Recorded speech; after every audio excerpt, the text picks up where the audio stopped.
Your brain is the most powerful weapon in the world. Once you put away your phones and your computers and all that we have nowadays, yeah, it's great. We're up to date. But your brain is the only thing you have when you're going through depression, when you're going through hard times, when you're going through death, real life. You can't Google that, man. You're alone. You're alone. You may have a shrink you're going to. You may have a best friend you're going to. But there's 24 hours in the day where you're alone in this brain. And your brain is talking to you in all kinds of ways. And it wants to control you and pull you in these different pockets. If you can't control your own brain and your brain controls you, you got to tell your brain where you want to go and how you want to go and how you want to get there. You got to control it. If not, it's over. What existed for me was, okay, man, how am I going to make this work? And all I knew back then was hard work. The only way anything gets accomplished. That's all I heard back in those days. You got to work hard. You got to work hard. I'm not getting I can't get this paragraph. I can't remember what the f***'s in this paragraph to pass this test to get in the military. Read again.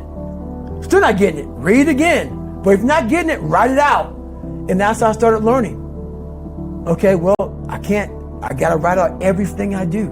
And then write it out again. And write it out again. And guess what happened? I got it. I can't swim. I'm negative buoyant. Go back again. I can't swim. Go back again. Go back again. Go back again. I got it. I realized if I keep going back and going back and going back until the just becomes, your mind will say, okay, we're going to figure it out. Because he is not going to stop. It's not like I'm going to try one more time. No. It's just like alarm clock goes off, boop, we're going back. I can't read right, we're going back. I gave myself no way out, and my mind realized that. They said, okay, we're going to adapt and overcome now.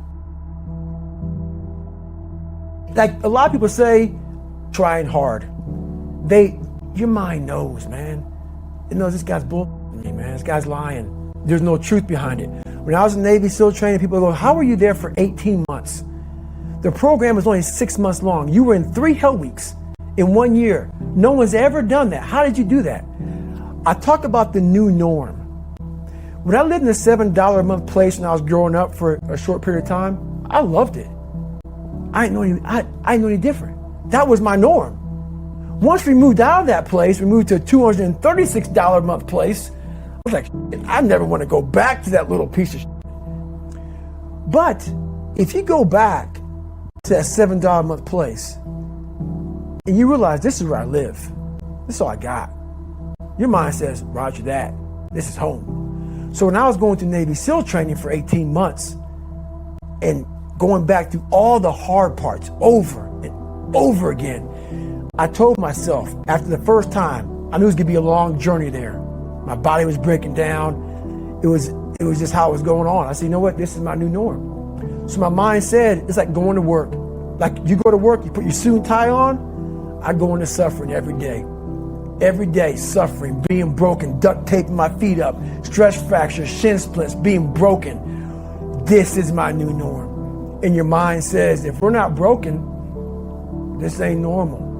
We got to be broken. So then your mind starts to get tougher and tougher and more callous. People, how did you run on broken feet? Broken shins.